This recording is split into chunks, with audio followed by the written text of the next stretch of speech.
முற்போக்கு திராவிட கழகத்தினுடைய நிறுவன தலைவர், நமது அன்பு தலைவர், புரட்சி கலைஞர் கேப்டன், உங்கள் வீட்டு பிள்ளை கருப்பு எம்ஜிஆர் என்று போற்றப்படக்கூடிய நமது அன்பு தலைவர் என்னுடைய ஆசீர்வாதத்துடன் இன்றைக்கு 20ஆம் ஆண்டு துவக்க விழா தேமுதிக சார்பாக சென்னையில் மட்டுமல்ல தமிழகம் முழுவதும் அனைத்து மாவட்டங்களிலும் மிகவும் சீரோடும் சிறப்பாகவும் கொண்டாடப்பட்டு வருகிறது.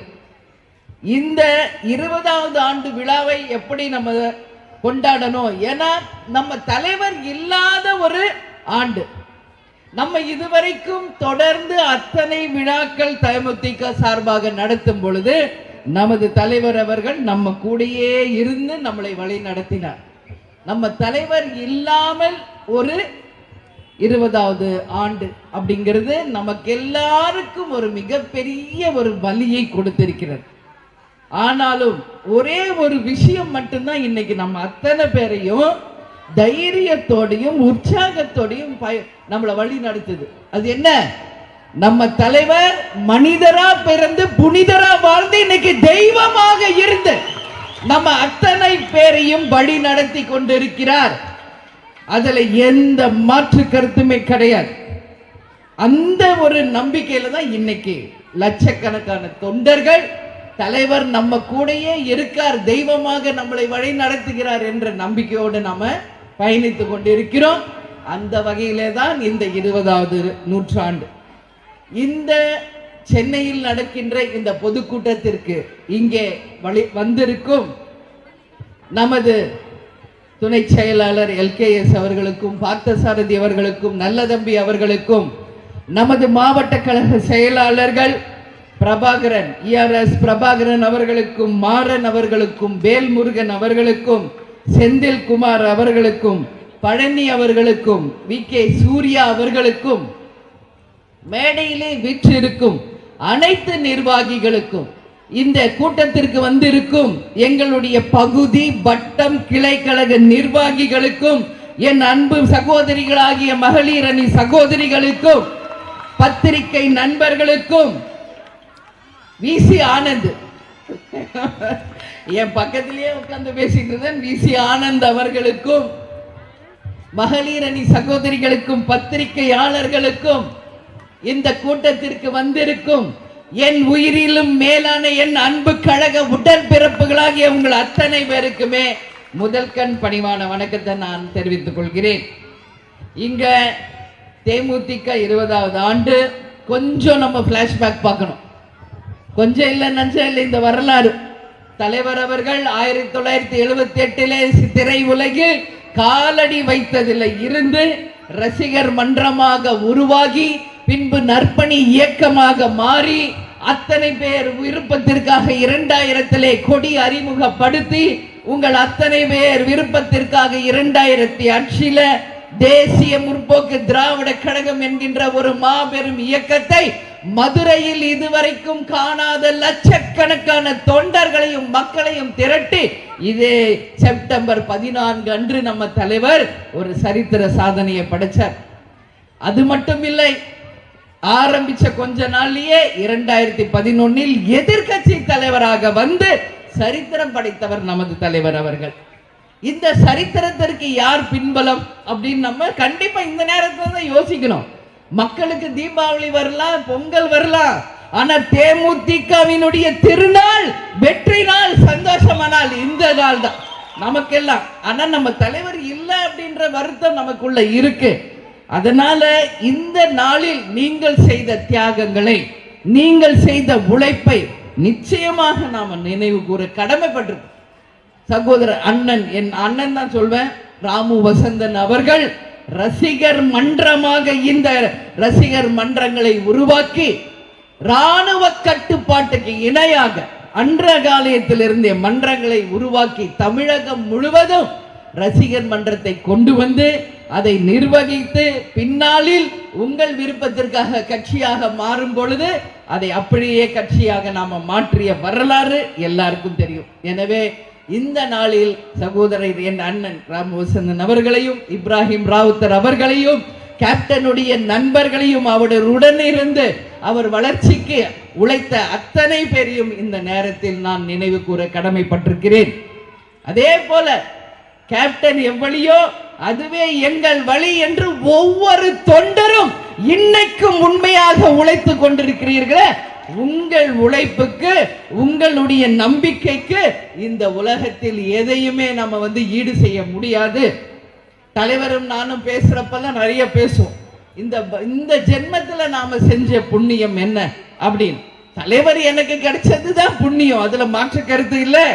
ஆனாலும் எந்த பிரதிபலனையும் எதிராமல் தலைவருக்காகவும் கட்சிக்காகவும் உழைக்கும் எங்கள் உண்மை தொண்டர்கள் கிடைத்ததுதான் எங்கள் வாழ்க்கையில் எங்களுக்கு கிடைச்ச பாக்கியம் அப்படின்றத கேப்டனும் நானும் பல்வேறு நேரங்களிலே இதை நாங்க பேசியிருக்கோம். மதுரை மாநாடு நடக்குது, உங்க எல்லாருக்கும் தெரியாது. பின்னாடி கேரவன்ல கண்ணீர் விட்டு கதறிக்கிட்டு இருந்தேன் நானும் கேப்டனும். இத்தனை லட்சம் மக்கள் இங்க வந்திருக்காங்களே, அந்த நம்பிக்கைக்கு பாத்திரமாக இருந்து அவர்களை நல்வழியில் வழி நடத்தி சென்று அவர்களுக்கு எல்லாம் ஒரு நல்ல எதிர்காலத்தை உருவாக்க வேண்டும் என்ற மிகப்பெரிய ஒரு கடமையும் அந்த நேரத்தில் கேப்டனுக்கும் எனக்கும் உருவாகி அது கண்ணீராக அன்னைக்கு வந்துச்சு. அது மட்டும் இல்ல, இங்க மக்களுக்காக மக்கள் பணி செய்தப்போ கேப்டன் ஸ்டேஜ்லயே கண்ணீர் விட்டு அழுதார். நீங்க எல்லாம் யாரும் மறந்திருக்க மாட்டீங்க. ஏன் அழுதார் தெரியுமா? என்னை நம்பி இத்தனை லட்சம் இளைஞர்கள், பெண்கள், மக்கள், நான் இவர்களுக்கு என்ன கைமாறு செய்ய போகிறேன் அப்படின்ற அந்த உணர்வு தான் கேப்டனுக்கு அன்னைக்கு கண்ணீராக அன்னைக்கு ஸ்டேஜ்ல வந்தது. நான் கூட பக்கத்துல அமர்ந்திருந்தேன். ஏன் இதை சொல்றேன்னா, தலைவரை நம்பி வந்த யாரும் கைவிடப்படார் அப்படின்றது வரலாற்றை நிச்சயமாக உங்கள் அண்ணியாக மட்டுமில்லை, உங்கள் அன்னையாக இருந்து உங்களுடைய அத்தனை பேர் வாழ்க்கையும் சிறந்த முறையில் உயர்த்த வேண்டும் என்பது மட்டும்தான் என்னுடைய கனவு, லட்சியம் எல்லாமே. அதனால இன்னைக்கு தலைவரை நம்பி வந்தவங்க, தேமுதிகவை நம்பி வந்தவங்க வாழ்ந்ததாக தான் ஒரு வரலாறு இருக்கணும் என்பதில் நான் உறுதியாக இருக்கிறேன். அதே மாதிரி இந்த கழக வளர்ச்சிக்காக பாடுபட்ட அனைத்து நிர்வாகிகள், தொண்டர்களை இந்த நேரத்தில் நான் என்னுடைய பாராட்டுகளையும் வாழ்த்துக்களையும் அவர்களுக்கு சொல்ல கடமைப்பட்டிருக்கேன். ஏன்னா தமிழ்நாடு முழுக்க இந்த பொதுக்கூட்டத்தை சிறப்பான முறையிலே நமது கழகத்தை சேர்ந்தவர்கள் செஞ்சிருக்காங்க. ஒரு ஆர்ப்பாட்டமோ ஒரு பொதுக்கூட்டமோ ஒரு எந்த ஒரு விஷயத்தை சொன்னாலும் அத்தனை பேரும் இணைந்து அந்த ஆர்ப்பாட்டம் போராட்டத்தை வெகு சிறப்பாக நடத்திக்கிட்டு இருக்காங்க.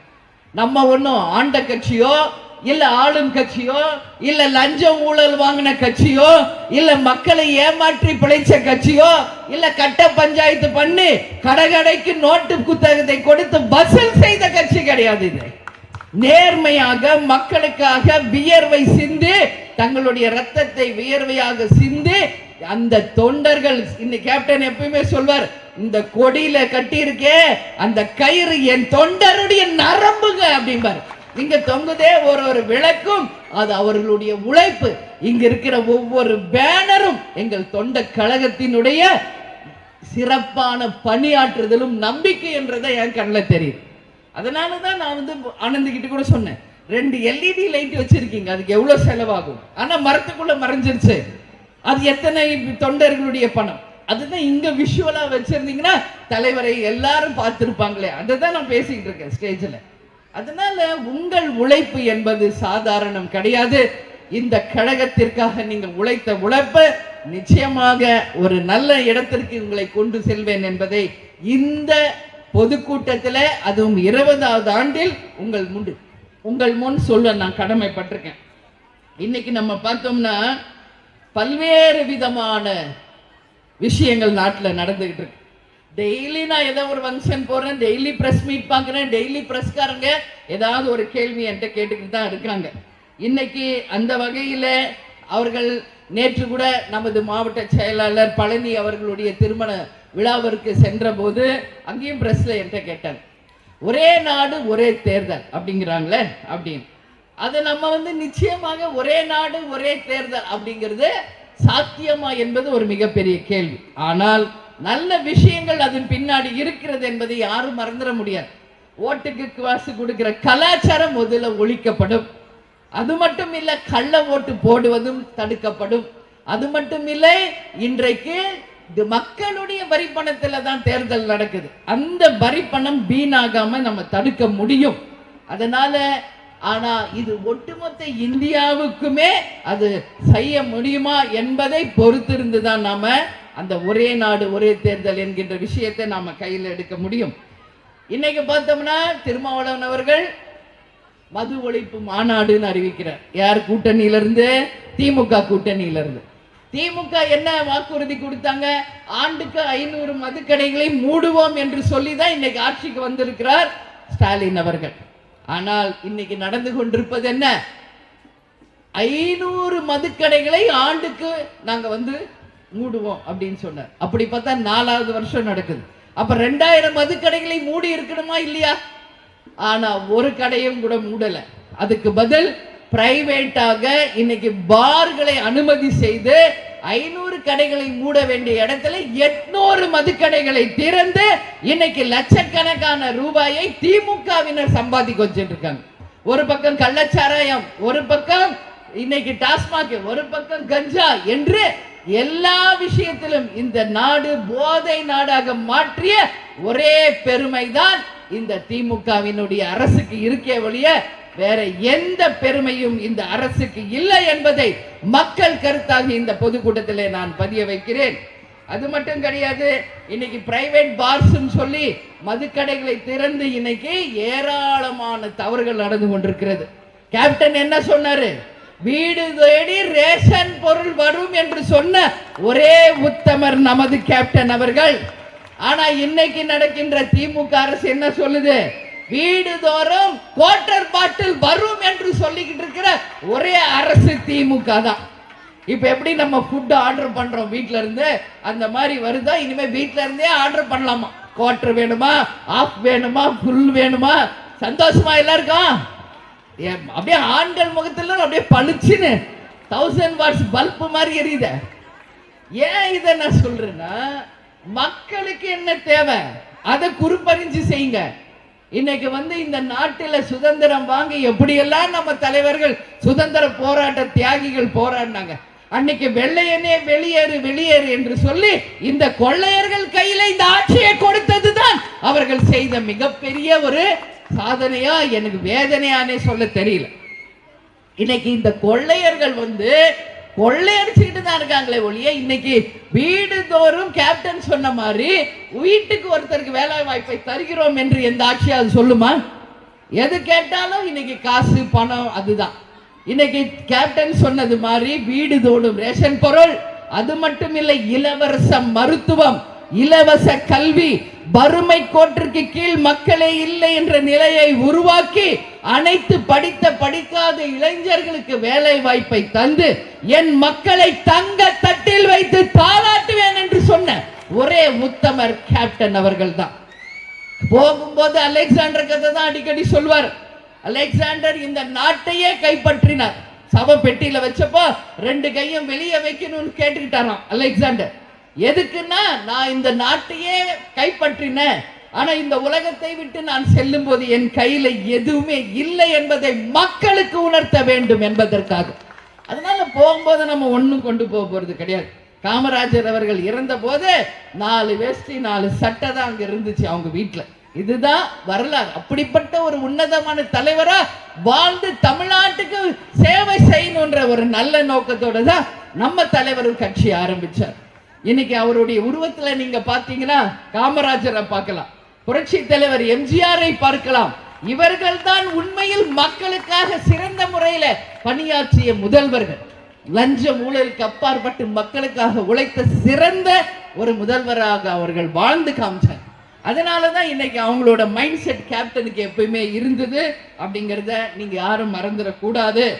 இன்னைக்கு நம்ம பார்த்தோம்னா கூட்டணி அப்படின்னு சொல்லி திமுக சொன்னாலும் அந்த கூட்டணியில ஏகப்பட்ட குழப்பம் நடந்துட்டு இருக்கு. சகோதரர் திருமாவளவன் என்ன சொல்றாரு? மது ஒழிப்பு மாநாடுங்கிறார், ஆட்சியில பங்கு வேண்டும் என்று கேட்கிறார். இது எவ்வளவு பெரிய ஒரு குழப்பத்திற்கு இந்த கூட்டணியில இருக்குது என்பதற்கு சின்ன உதாரணம். அதே போல பார்த்தா இன்னைக்கு செல்வ பெருந்தகை அவர்கள் என்ன சொல்றாரு? மீண்டும் காமராஜர் ஆட்சியை அமைப்பதுதான் காங்கிரசினுடைய கொள்கை என்கிறார்.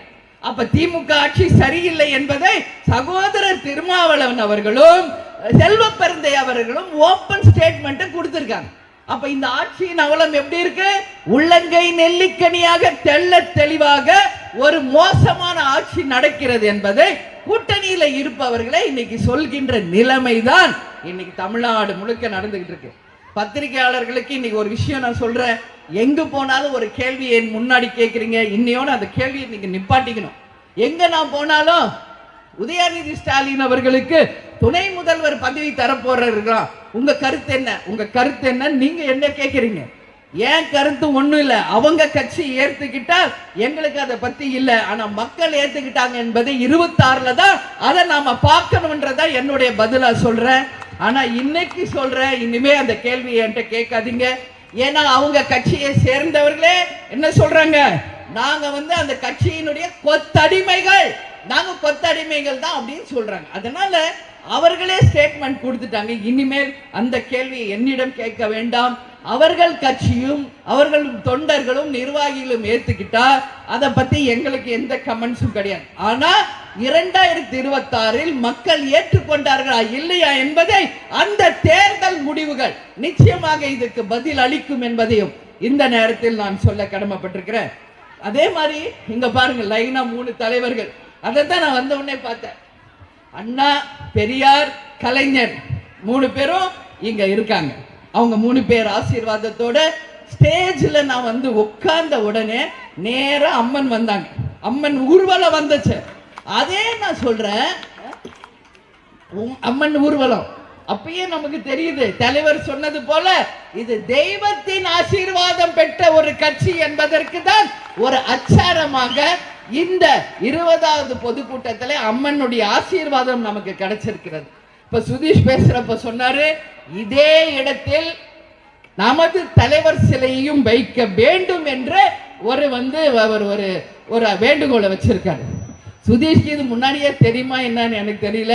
ஒரு தூண் கட்டப்பட்டு சிலையே வைக்காம ஒரு தூண் இங்க காலியாக இருக்கிறது. அதனால அரசு உடனடியாக செவிசாய்த்து நமது தலைவர் புரட்சி கலைஞருடைய சிலையை இங்க வைக்கணும். இல்ல யாருக்காக அந்த தூண் ரெடியா இருக்கிறது என்பது எனக்கு தெரியாது. அது காலமும் நேரமும் தெய்வமும் தான் முடிவு செய்யணும்னா நான் சொல்ல நினைக்கிறேன். ஆனா சுதீஷ் சொன்னாரு, இங்க கேப்டன் சிலை வைக்கணும்னு ஒரு தூண் ரெடியா இருக்கு. உடனே அரசு இதை கவனத்திலே கொண்டு அங்க தலைவர் கேப்டனுடைய சிலையை வைக்க வேண்டும் என்பதை இந்த நேரத்தில் தேமுதிக சார்பாக நான் கேட்டுக்கொள்கிறேன். ஏன் இவங்களை நான் சொல்றேன்னா, அறிஞர் அண்ணா இந்த கட்சியை ஆரம்பிச்சப்போ என்ன சொன்னார்? கடமை, கண்ணியம், கட்டுப்பாடு, இதை சொல்லிதான் திமுக என்ற ஒரு கட்சியை அவர் ஆரம்பிச்சார். ஆனா இன்னைக்கு ஆட்சியாளர்கள் என்ன நம்புறாங்க? கலெக்ஷன், கமிஷன், கரப்ஷன், இதை நம்பிதான் இவங்க ஆட்சியை நடத்திக்கிட்டு இருக்காங்க. இன்னைக்கு அண்ணாதுரையே இருந்திருந்தாலும் எதுக்கு இவங்களை நம்பி இந்த கட்சியை நாம ஆரம்பிச்சோன்றது தான் சீக்கிரமா போய் சேர்ந்துட்டாரான்ற கேள்வியே ஏன் முன்னாடி இன்னைக்கு வருகிறது. எங்க பாருங்க கலெக்ஷனு, கரப்ஷனு, எல்லா இடத்துலயுமே கமிஷன், இதான் நடந்துகிட்டு இருக்கிறது. இதுதான் திமுகவினுடைய மிகப்பெரிய ஒரு சாதனையை ஒழிய இதற்கு மீறி எதுவும் இங்க நடக்கல. அது மட்டும் இல்ல, இன்னைக்கு மகாலட்சுமி இங்க பேசுறப்ப சொன்னாங்க, அந்நியார் போறாங்க ஒரு விருது விழாவில் போனா விருது வாங்கிட்டு வர வேண்டியதுதானே, எங்க போனாலும் ஒரு உதவி அறிவிக்கிறாங்க. மகாலட்சுமிக்கு தெரியாத ஒரு விஷயத்தை இந்த ஸ்டேஜ்ல நான் சொல்றேன். அவங்க சொன்னது மாதிரி நாங்க பத்மபூஷன் அவார்டு வாங்கி டெல்லி தமிழ் சங்கத்துக்கு பாராட்டு விழாவுக்கு போகும்போது ஒவ்வொரு ஆண்டும் தலைவர் பிறந்த நாள் அன்றைக்கு 1 லட்சம் ரூபாய் தமிழ் சங்கத்திற்கு வழங்கப்படும் அப்படின்றத நான் சொன்னேன். இந்த முறை கேப்டன் பிறந்தநாள் அன்னைக்கு 1 லட்சம் ரூபாய் கொடுத்தோம்.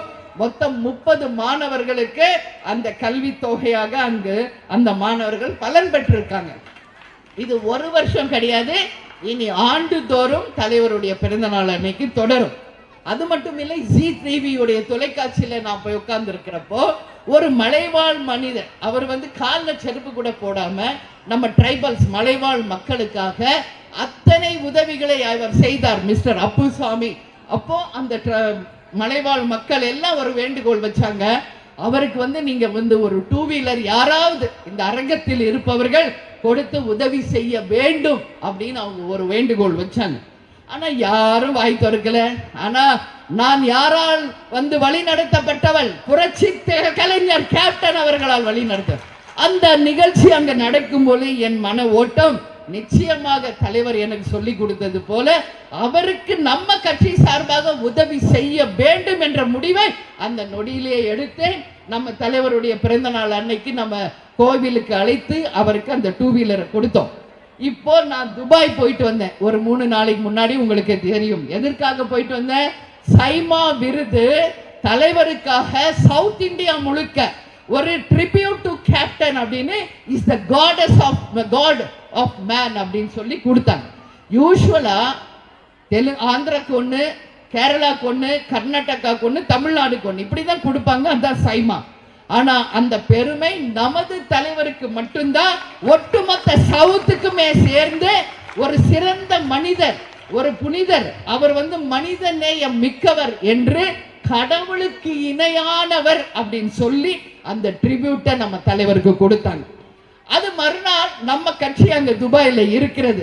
மிஸ்டர் கமால் மற்றும் நிறைய நிர்வாகிகள் எப்படி நீங்கெல்லாம் இங்க இருக்கீங்களோ இதே மாதிரி அன்னைக்கு மகளிர் அணி சகோதரிகள் மஞ்சள் சாரை கட்டி நம்ம கட்சியினர் வேஷ்டி கட்டி அத்தனை பேரும் ஒரு நெக்ஸ்ட் டே 16th அந்த ஒரு விழா நடந்துச்சு. அப்போ நான் கேட்கிறேன், இயன்றதை செய்வோம் இல்லாதவர்க்கே என்று சொல்லிதானே நம்ம தலைவர் நம்மளை வளர்த்திருக்காரு.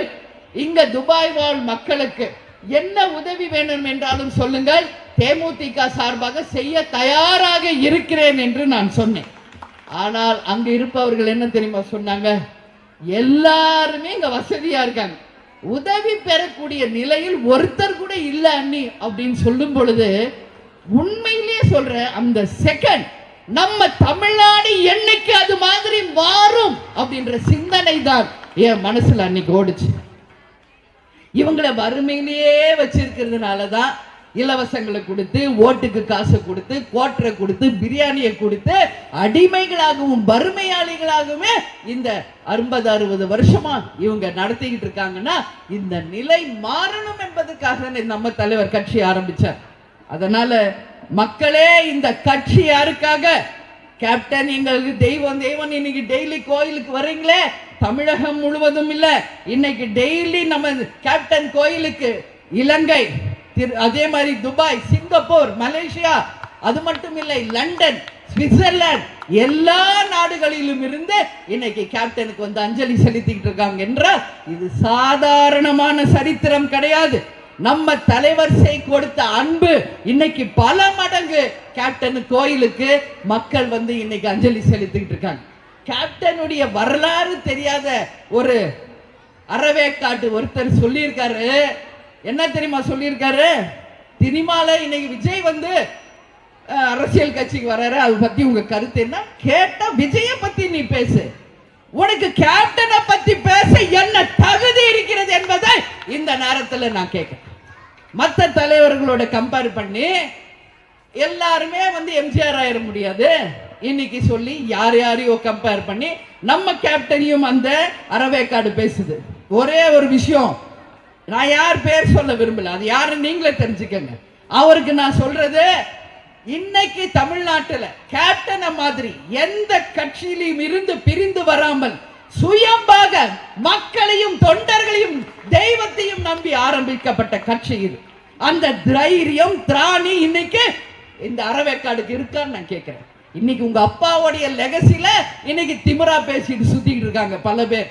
இன்னைக்கு வாங்க, உங்க கட்சிய இன்னைக்கு சுயமா ஆரம்பிச்சு அந்த கட்சியில நீ வளர்த்து நீ ஒரு பதவியை வாங்க, அன்னைக்கு உனக்கு அந்த பாராட்டு கிடைக்கும். எதுவுமே கிடையாது. யாரோ ஆரம்பிச்ச கட்சி, யாரோ அப்பா இன்னைக்கு மினிஸ்டரா இருந்து அதுல குளிர் காஞ்சுக்கிட்டு இன்னைக்கு கேப்டனை பத்தி பேசுறீங்கன்னா அவர் கால் தோசுக்கு கூட சமம் கிடையாது இங்க இருக்கிற யாருமே என்பதை இந்த நேரத்தில் நான் வன்மையாக கண்டிக்கிறேன். இன்னைக்கு சினிமா நடிகர்கள் எத்தனையோ பேர் கட்சி ஆரம்பிச்சாங்க அப்படின்னு சொல்லி பல பேரை காமிச்சாங்க. ஆனா எந்த சினிமா நடிகர் கட்சி ஆரம்பிச்சு கொஞ்ச வருஷத்திலேயே ஒரே வருஷத்துல 8 புள்ளியும், அடுத்த 4 வருஷத்துல 9 புள்ளியும், அடுத்த 2011 எதிர்கட்சி தலைவரான வரலாற்றை உருவாக்கியவர் கேப்டன் அவர்கள். அதற்கு பிறகு நடந்த துரோகங்கள் தான் கட்சியை வீழ்த்தினதே ஒழிய கேப்டனை மக்கள் என்னைக்குமே புறந்தள்ளவில்லை. கேப்டனை மக்கள் என்னைக்குமே தெய்வமாக போற்றிக்கிட்டு தான் இருக்காங்க. துரோகம் தான் நம்ம கட்சியை வீழ்த்தினது.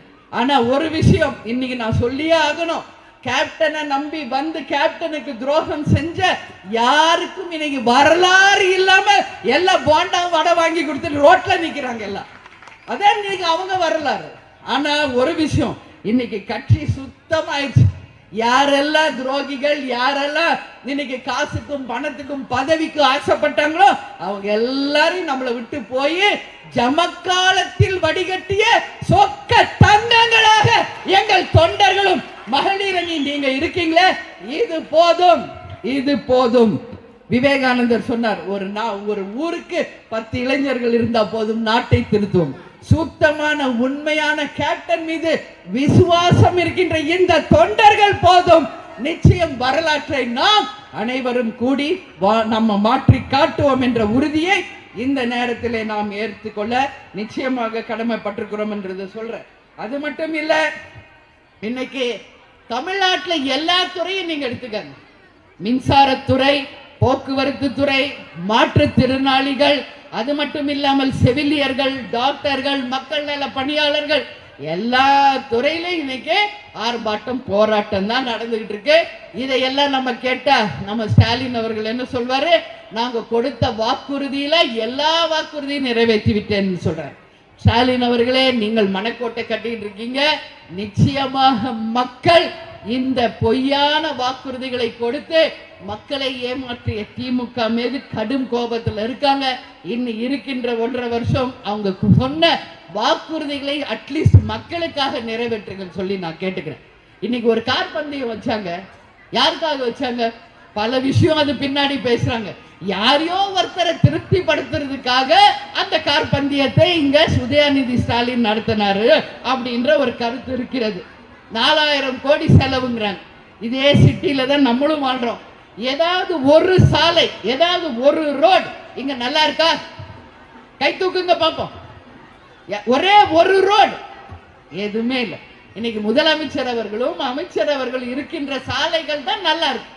இன்னைக்கு இதே சாலை கிராமம், இன்னைக்கு சிட்டில அத்தனை ரோடுகளும், பத்திரிகை நண்பர்கள் இன்னைக்கு 2 வீலர்ல போறீங்க, உங்களுக்கு தெரியும், குண்டும் குழியிலையும் அடிச்சு ஸ்பைனல் கார்டு போய் எந்த பள்ளத்துல யார் விழுவாங்க யார் எழுவாங்கன்னே தெரியாத அளவு ஒரு மோசமான ஒரு சாலை அமைப்பு. கேட்டா சிங்கப்பூருக்கு இணையான சிட்டியை நாங்க உருவாக்குவோம், சிங்கார சென்னையை உருவாக்குவோம் என்று வீர வசனம் பேசிய இந்த திமுகவினர் இந்த 3.5 ஆண்டு காலம் என்ன செய்தார்கள் என்பதை மக்கள் கேள்வியாக நான் கேட்டுக்கிறேன்.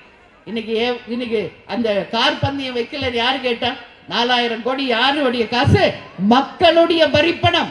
அந்த மக்கள் வரிப்பணத்தை உங்க சுயலாபத்திற்காக, உங்களுக்கு பிடிச்சவங்களை திருப்திப்படுத்துறதுக்காக நடத்துறீங்கன்னா இதை விட ஒரு கேவலமான ஒரு அரசு இங்க எங்கேயாவது இருக்குமா என்று மக்கள் கேள்வியாக இதை நான் கேட்கிறேன். அது மட்டும் கிடையாது, இன்னைக்கு கடமை கண்ணியம் கட்டுப்பாடுன்னு சொன்னாரு அண்ணா. இன்னைக்கு என்ன பண்றாங்க? இன்னைக்கு திமுக அதே காலையே நானும் சொல்றேன், கச்சத்தீவை விட்டு கொடுத்துட்டாங்க, காவேரிய விட்டு கொடுத்துட்டாங்க, கள்ளச்சாராயத்தை தமிழ்நாடு முழுக்க ஓபன் பண்ணிட்டாங்க. இன்னைக்கு ஜட்ஜி சொல்றார், கருணை தொகையை உடனடியாக தர வேண்டும் என்று ஒரு தீர்ப்பு அளித்திருக்கார். அந்த நீதிபதிக்கு தேமுதிக சார்பாக நம்மளுடைய வணக்கங்களை நாம தெரிவிச்சுக்கிறோம். அதனால கடமை கண்ணியம் கட்டுப்பாடை விட்டுட்டு இன்னைக்கு கள்ளச்சாராயத்தையும் காவேரியையும் கச்சத்தீவையும் விட்டு கொடுத்ததுதான் இந்த திமுகவினுடைய பெருமையை ஒழிய வேற இங்க சொல்வதற்கு வேறு எதுவுமே இல்லை. அதே மாதிரி இப்போ நான் என் உரையை முடிப்பதற்கு முன்னாடி ஒரு சின்ன கதை சொல்றேன், புரிஞ்சுக்கங்க. இன்னைக்கு தலைவர் இறந்த போது கழுகு உருவத்துல கேப்டன் கூடயே வந்தாரு. பெருமாளுடைய ஆசீர்வாதம் கிடைச்சது என்று ஒட்டுமொத்த மக்கள் இன்னைக்கும் பேசிட்டு இருக்காங்க.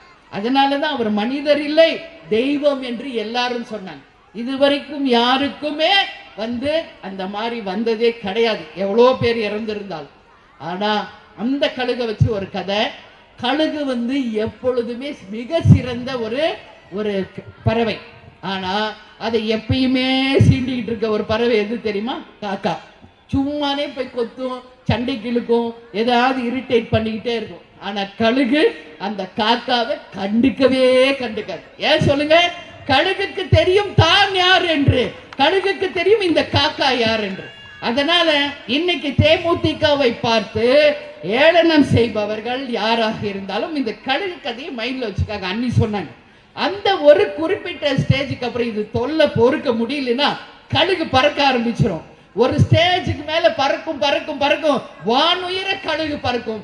காக்காவால ஒரு ஸ்டேஜுக்கு அப்புறம் பறக்கவே முடியாது, ஆக்சிஜன் லெவல் இருக்காது, கீழே வந்துடும். அப்போ கழுகு கழுகுதான், காக்கா காக்கா தான். அதனால இன்னைக்கு தேமுதிகவை பற்றி ஏளனம் பேசுபவர்களை புறம் தள்ளுங்கள். நீங்கள் அத்தனை பேருமே கழுகாக இருந்து இந்த காக்கைகளை புறம் தள்ளி நம்முடைய எண்ணம், செயல், கோல் எல்லாம் ஒன்றே ஒன்று, 2026 வெற்றி பெறுவது என்பதை உறுதியாக மனதில் கொண்டு வீறு நடை போடுவோம். கேப்டன் மறையல, இன்னைக்கு லட்சக்கணக்கான கேப்டன்களை கேப்டன் உருவாக்கிட்டு தான் போயிருக்கார். இன்னைக்கு கட்சி வேஷ்டி கட்டின நீங்க எல்லாருமே கேப்டன் தான். இன்னைக்கு எல்லோ சாரி கட்டின நீங்க எல்லாமே லேடி கேப்டன்ஸ். அதனால சொல்றேன், கேப்டன் எங்கும் போல, கேப்டன் உருவில் இன்னைக்கு நீங்க எல்லாரும் இருக்கீங்க. தமிழ்நாடு முழுக்க நீங்க போய் கேளுங்க, வாங்க கேப்டன், வாங்க கேப்டன் தான். பெண்களாக இருந்தாலும் ஆண்களாக இருந்தாலும் மக்கள் மரியாதையோட அழைக்கின்ற ஒரே கட்சி தேமுதிக. அதனால நம்ம தலைவர் உங்க ரூபத்தில் நம்ம கூட தான் இருக்கிறார். இந்த 20வது ஆண்டில நாம் அனைவரும் தலைவர் சொன்னது போல லஞ்சம் ஊழலுக்கு அப்பாற்பட்ட ஒரு நேர்மையான ஆட்சியை அமைத்து அது மக்கள் ஆட்சியாக வர வேண்டும் என்பதை இந்த நாளில நாம் உறுதிமொழி ஏற்போம். அது மட்டும் இல்லை, இங்க பாருங்க எவ்வளவு இலவச பொருட்களை இன்னைக்கு மக்களுக்கு கொடுப்பதற்காக ஒரு 1000 பேருக்கு மேல கொடுக்க தயாராக இருக்கிறது. அதுல என்ன இருக்குன்றத கேட்டேன். தையல் மிஷின், அயன் பாக்ஸ், அரிசி, அப்புறம் குடங்கள், அது மட்டும் இல்லை ஆட்டோ சகோதரர்களுக்கு யூனிஃபார்ம் என்று பல்வேறு விதமான தையல் மிஷின் எல்லாமே இங்க வச்சிருக்காங்க. இது எல்லாமே தலைவர் நமக்கு காட்டிய வழி. அன்னைக்கு காமிச்சாரு நடிகரா இருந்த போது, இன்னைக்கு வரைக்கும் அதை நம்ம ஃபாலோ பண்ணிக்கிட்டோம். அதுதான் ஒரு பொதுக்கூட்டம், ஒரு எதுவா இருக்கட்டும், அட்லீஸ்ட் அங்க ஒரு 1000 பேர் பெனிஃபிட் ஆகணும். இதுதான் நம்ம தலைவர் நமக்கு சொல்லி கொடுத்தது. அதனால இன்னைக்கு இந்த பலனை பெறும் பயனாளிகள் அனைவருக்குமே தேமுதிக சார்பாக வாழ்த்துக்களை தெரிவித்துக் கொண்டு, நம்ம தலைவர் எப்பொழுதும் நமக்கு சொன்னது போல இயன்றதை செய்வோம், இல்லாதவர்க்கே தமிழன் என்று சொல்லடா, தலை நிமிர்ந்து நில்லடா, நமது முரசு 8 திக்கும் வெற்றி முரசாக கொட்டும் என்பதை கூறி நாம் அனைவரும் இந்த நல்ல நாளில் உறுதிமொழி ஏற்போம் என்று கூறி உங்களிடமிருந்து விடைபெறுகிறேன். நன்றி, வணக்கம்.